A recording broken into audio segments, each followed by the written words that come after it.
আসসালামু আলাইকুম। শখের গার্ডেন লন্ডনে আপনাদেরকে আবারও স্বাগত। আমি এখন আপনাদেরকে দেখাবো আমার গত বছরের গার্ডেনের সেট আপ। অ্যাকচুয়ালি গত বছর নয়, গত 4-5 বছরের সেট আপ।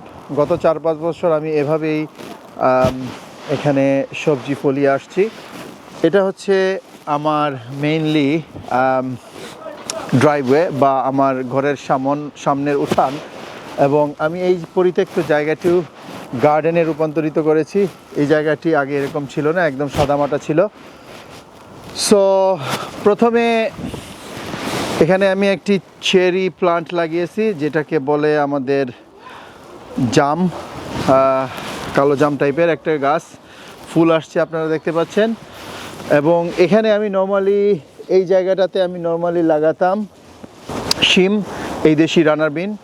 তারপরে হচ্ছে এখানেও আমি নর্মালি বাংলাদেশি টাইপের ক্ষীরা বা শসা লাগাতাম, অ্যান্ড এখানে বেগুন।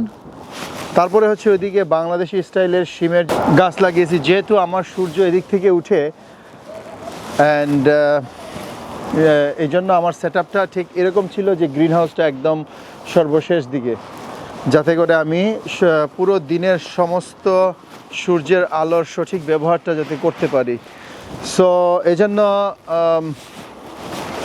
আমি এখানে গ্রিন হাউসটা দিয়েছি, কারণ সূর্যটা আমার ঠিক এই দিক থেকে উঠতেছে এবং পুরো দিনের বেশিরভাগ সময়ের সূর্যের আলোটা আমার এই সাইড থেকে পড়বে। সো এখানে আমি গ্রিন হাউসটা দিয়েছিলাম। গ্রিন হাউস অ্যাকচুয়ালি পলিটানেল, এটা আমি নিজে ফ্রেম কিনে নিজে বানিয়েছি।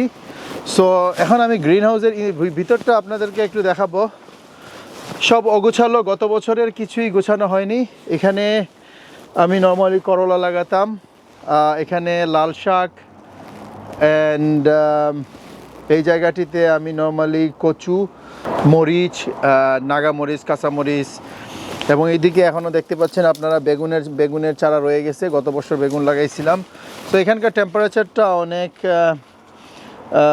হাই, বর্তমান সময়ে সম্ভবত টেম্পারেচারটা নষ্ট হয়ে গেছে। যাই হোক, এখন খুব হাই, এখানে গরম। সো ভালো সবজি ফলানোর জন্য এরকম একটি পলিটানেল নির্মাণ ইউকের ওয়েদারের জন্য খুবই জরুরি। এই হচ্ছে আমার গার্ডেন সেট আপ। নর্মালি আমি কমার্শিয়াল কোনো কম্পোস্ট ব্যবহার করি না এখানে, কেননা কারণ আমি অর্গানিকলি সবজি ফলানোর চেষ্টা করি, সবজি এবং ফুল। তো আমি আপনাদেরকে একটা সুন্দর জিনিস এখন দেখাবো, আপনারা কিভাবে ফ্রিলি কম্পোস্ট নিতে পারেন। আপনারা সবাই জানেন যে ন্যাচারাল কম্পোস্ট বা গোবর সবজির জন্য সবচেয়ে ভালো। তো আপনারা আপনাদের আশেপাশে গুগল সার্চ করবেন যে কোথায়